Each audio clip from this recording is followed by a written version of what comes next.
Do fruits actually feel pain?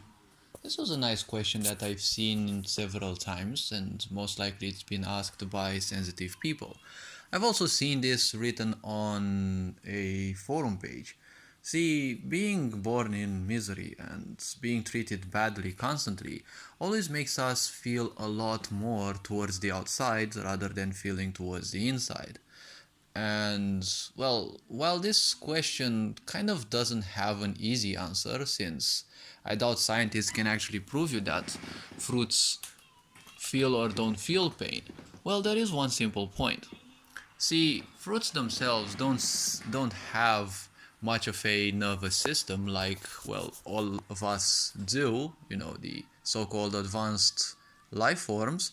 But the point is, there are different ways of feeling, and these aren't accessible to anyone. See, it is said that in a savanna, when animals come and start grazing upon some trees, uh, documentaries don't mention this, but there are people who know about this because, well, certain kinds of experiencing and the such. And the point is simple. When animals graze from a certain tree, that tree emits a certain signal on a certain range, and all trees around that, well, they will turn their leaves in a certain way. They will make it more bitter or, well, less likable to certain animals.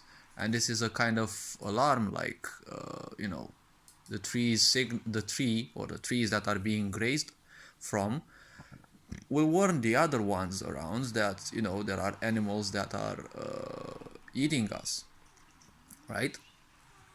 Because the fruit is only important to the perpetuation of their species, right? But the leaves are more important because, well, it's how they actually breathe and live. So when they make their leaves bitter, animals kind of know that. And since they're used to it, it's genetical memory, they will simply move away.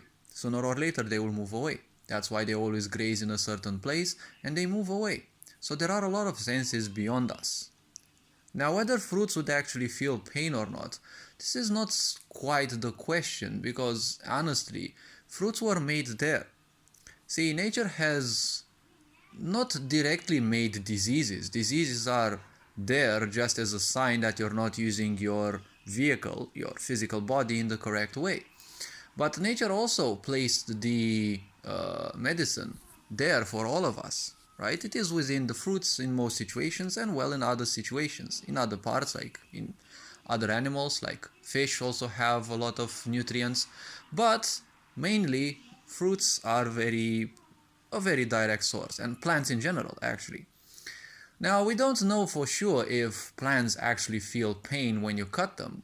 Obviously, there is a certain pain because, well, we don't they don't have a nervous system like we do, but if something goes missing from them, they will obviously know it because at a more subtler level, they already have a memory set up. See, it is said that if you trim a tree more on a side of it, let's say on the left side, the right side for a while will stop growing and will focus more on regrowing its left side because it already has a certain memory of its growing, just like all objects, right? If you take rubber or something that is easily bendable, even bread, if you press on it, it will tend to become or it will tend to get back to the initial form that they had because they already have a form imprinted in them. So, do fruits actually feel pain? See, this question is a bit awkward to answer from my perspective because it is interesting that people think more about fruits and especially animals than their own peers, than us humans, especially those who hurt you and especially, well, you who are being hurt.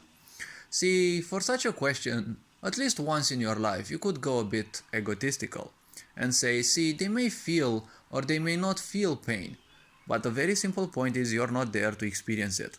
It is not your pain. You have to act a bit just like, other people, right? They are hurting, but you're not hurting. You're not here to cure other people's pains, and this is a reality. It is not something egotistical. Yeah, sure, narcissistic people will make you feel that you're egotistical, that you're not giving them the attention, because, well, this society is nothing else but attention grabbing. But the very simple point is, when you eat meat, for example, meat comes from pained animals. No animal can be killed without pain, right? After you eat meat, you usually feel lethargic, right? You feel sluggish, and a while afterwards, usually you start experiencing all sorts of weird sensations. Like, for example, you have, I don't know, you feel quite bad, one can say, right? You feel sluggish, you feel even fear or certain emotions that, well, you wouldn't feel them in natural situations, but they are there. Science has said that animals, right, the other mammals, their fear hormones are the same as ours.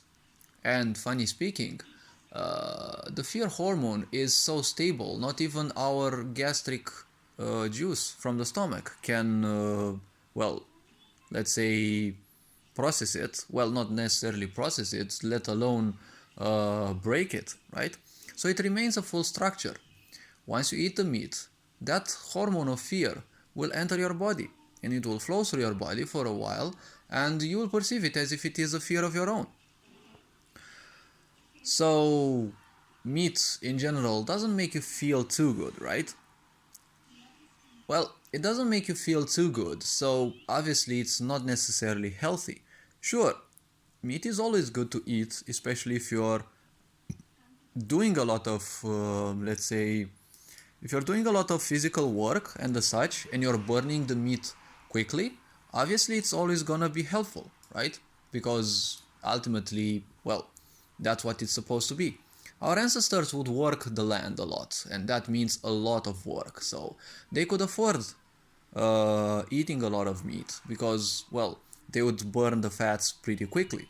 Nowadays, people eat a lot, but they don't justify the food because you're not doing much effort to justify eating 3 times a day, and especially heavy food, right?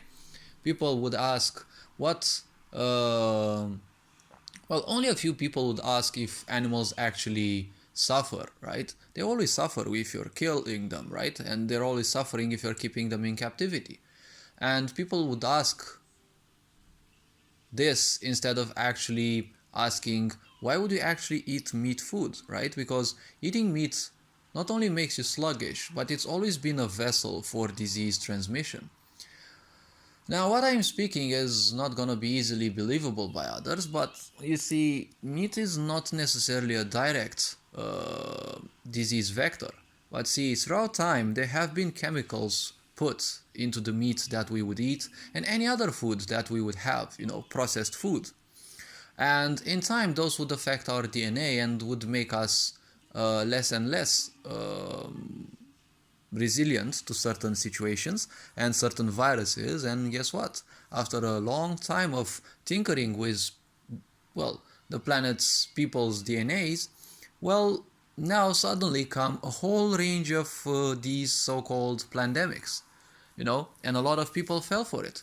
Now, how can you actually suffer so much from a virus that's been tinkered with and genetically engineered so much, but it has a mortality of less than 2%, right? Which is less than, even the cold itself, right?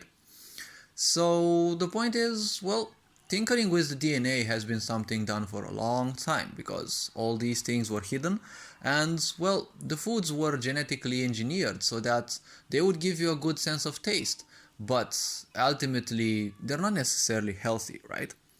So the foods that we eat, especially if they are engineered to bring you your death, not to bring you life, right? When you eat fruits, well, fruits have a lot of vitamins. They may not offer you as much, energy output as meat can, but meat makes you feel sluggish. Fruits don't make you feel sluggish, right? This is one way to figure out which would be a bit more usable, right? A bit better for your health. Now, obviously, both are good, especially if you use a certain balance. But people tend a bit too much towards meat, and that may not serve them well. Regarding pain with fruits, why would that really matter, honestly? Because This is only a question that a pained empath would ask. Whether the pain exists in a fruit or not. Usually you eat the fruits quite quickly. And at the same time, the very simple point is this. Fruits were made to be eaten, specifically, okay? Animals weren't made for us humans to eat. Let's not forget that we're butchering billions of animals so that we can supply, the shop chains with the food needed, right? With the meat needed for the people to eat. And even if that meat isn't eaten, well, a certain norm of animal killing is there. So, the slaughterhouses will kill a certain amount of animals because it is not their problem. The shops and the supermarket chains, they have a certain quota that they need, and, well, thus, the slaughterhouses have a certain quota that they have to kill. So, fruits feeling pain or not, they are there for the medicine. Nature has designed them so that, well, they are the medicine for us. Whether they feel pain or not, that's not necessarily a priority, because after you eat those, you don't feel sluggish, you don't feel any pain. But after you eat meat, well, you definitely feel some kind of pain, especially if you're not ignorant, especially if you're sensitive enough. I'm not gonna lengthen this video anymore, so hopefully this video was introspective enough. Enjoy, take care, feel free to watch any other content that I have. All this being said, take care, and, well, wishing you all the good, happy holidays, and, well, Ferenc on board signing out.